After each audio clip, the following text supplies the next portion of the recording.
But as a fair-minded American, you can't just say the woman's not telling the truth. Cannot do that. Something happened. There was some interaction at a party.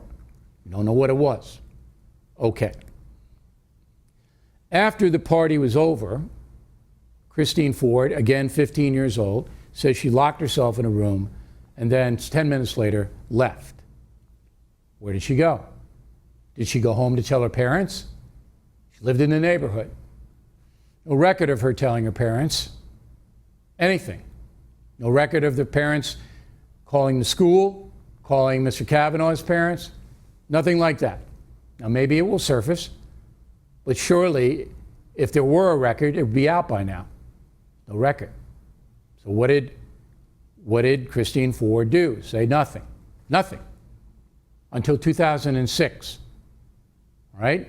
Then married, she goes to a therapist with her husband. She tells the therapist about the incident, alleged incident.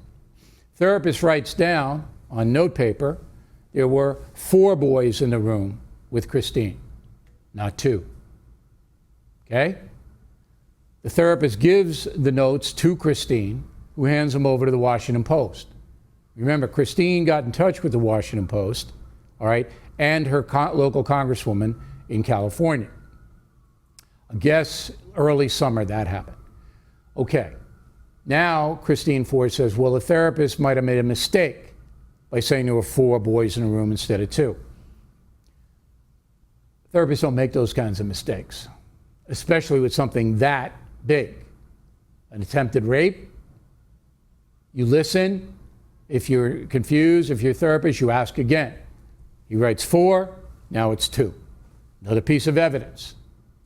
Go along with no parent involvement. Okay. Then, when Kavanaugh gets famous for being considered for the Supreme Court, what does Christine Ford do? Hires a lawyer named Deborah Katz. Who is Deborah Katz? Far left Me Too lawyer. All right? Deborah Katz is an extreme leftist who at one time on television told Paula Jones she had no case against Bill Clinton. Diminished Paula Jones's claims against the president, which were deemed credible, and Paula Jones was paid $850,000. This lawyer, Deborah Katz, demeaned Paula Jones. She also supported Al Franken. Said there was no harassment on the part of Senator Franken. She's a zealot. Okay?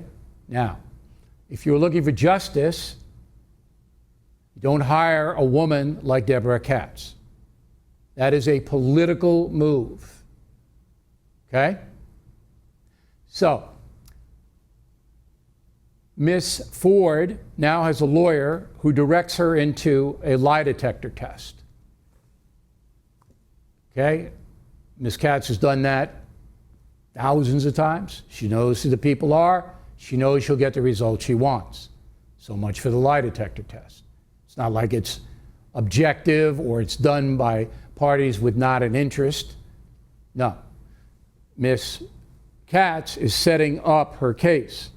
Meanwhile, Senator Feinstein's sitting on the letter while Ms. Katz sets up the case. She has it in July. She doesn't put it out. She goes through the hearings with Judge Kavanaugh, doesn't mention it. As soon as it looks like Kavanaugh will be confirmed this week, out comes the letter. That's political. What Dianne Feinstein should have done is immediately turned it over to the FBI.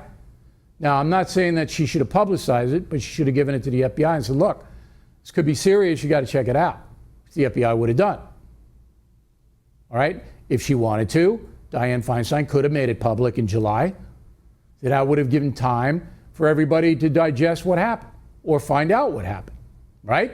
No, sits on it. Okay. So we are now days away from the committee voting on whether Judge Kavanaugh's nomination should reach the full Senate.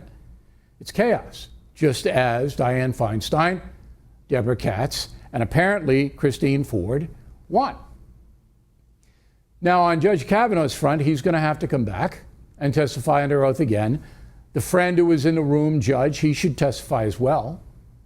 Okay? And I'm sure Christine Ford will testify. I'm sure. And you, as the jury and the senators, are going to have to listen and hear what they have to say.